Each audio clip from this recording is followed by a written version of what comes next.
cette troisième tentative de trêve dans l'Arc de Triomphe. Gros plan sur Thierry Jarnet. Et voilà, c'est parti, écoutez la clameur. Elle est mal partie, hein, elle est mal partie, Trêve. Ouais.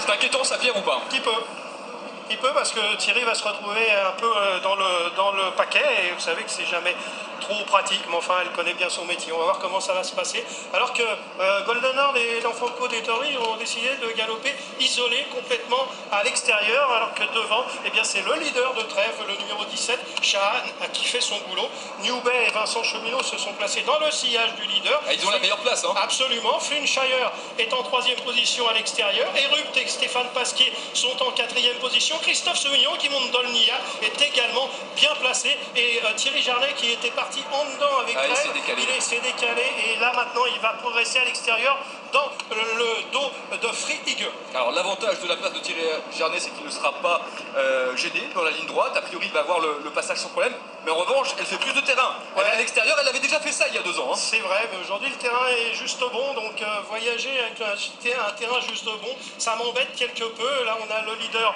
de Trêve qui est devant, on a Golden Horde et l'Enfanto d'Ettori en deuxième position, on a Flintshire en troisième position, New Bay en quatrième position. Les favoris sont là, Dolnia est dans le sillage de Flintshire, on a à la corde Erupt et Stéphane Pasquier, et Trêve qui est toujours en 12e position mais là, à l'extérieur. Ouais, mais elle a tout de même un cheval devant elle, c'est Free Eagle, hein, absolument, Free Eagle l'emmène depuis un bon moment d'ailleurs, et c'est pour ça que je crois que Thierry Jarnet préférait se retrouver à l'extérieur avec Trêve plutôt que de rester englué dans le peloton.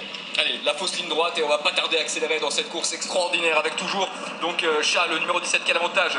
Francky d'Ettori est très bien placé avec l'anglais. Golden Horde, le numéro 16, il est là en deuxième position, très bonne place aussi pour Flintshire, là ce qui est troisième, quatrième place le long de la corde pour New Bay, c'est-à-dire que tous les principaux rivaux de Trêve sont pour l'instant devant elle. Et là, voilà, mais elle arrive complètement à l'extérieur, elle a gagné un peu la main de Thierry Jarnet dans la descente comme elle le fait d'habitude, et maintenant eh bien, il va falloir s'expliquer avec Golden Horde, avec Flintshire, avec Trêve à l'extérieur, avec Free Eagle qui se défend bien, et avec New Bay qui est à la corde, on est à 200 mètres de l'arrivée. Il va falloir que Trêve se sorte de l'étripe parce que Golden Horde et l'Enfanco d'Ettori ont l'avantage. Flintshire se défend bien, Trêve progresse à l'extérieur, malheureusement elle ne gagnera pas, c'est Golden Horde, le numéro 16 qui va s'imposer devant Flintshire, le numéro 1.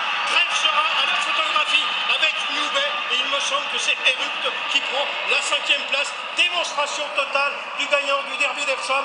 Golden Horde, il a gagné à la mode. L'Enfanco d'Ettori a monté une nouvelle fois une course de rêve, et il n'y a rien à dire. Trêve a fait ce qu'elle a pu. Elle est tombée sur meilleur aujourd'hui.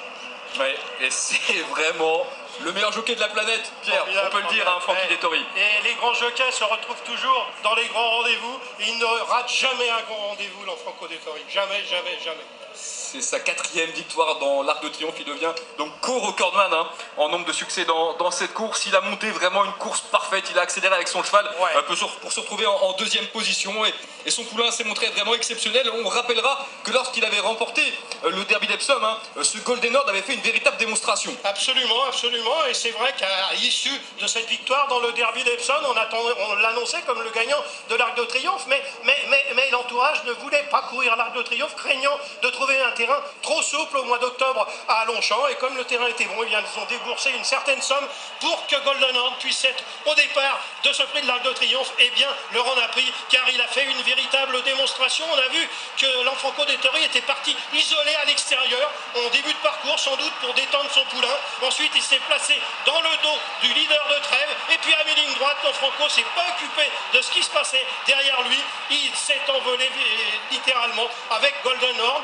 Trêve a mis son cœur sur la piste. Je crois qu'elle a pris la 3e place devant New Bay, mais il ne nous pouvait rien aujourd'hui contre un Golden Horde totalement inapprochable.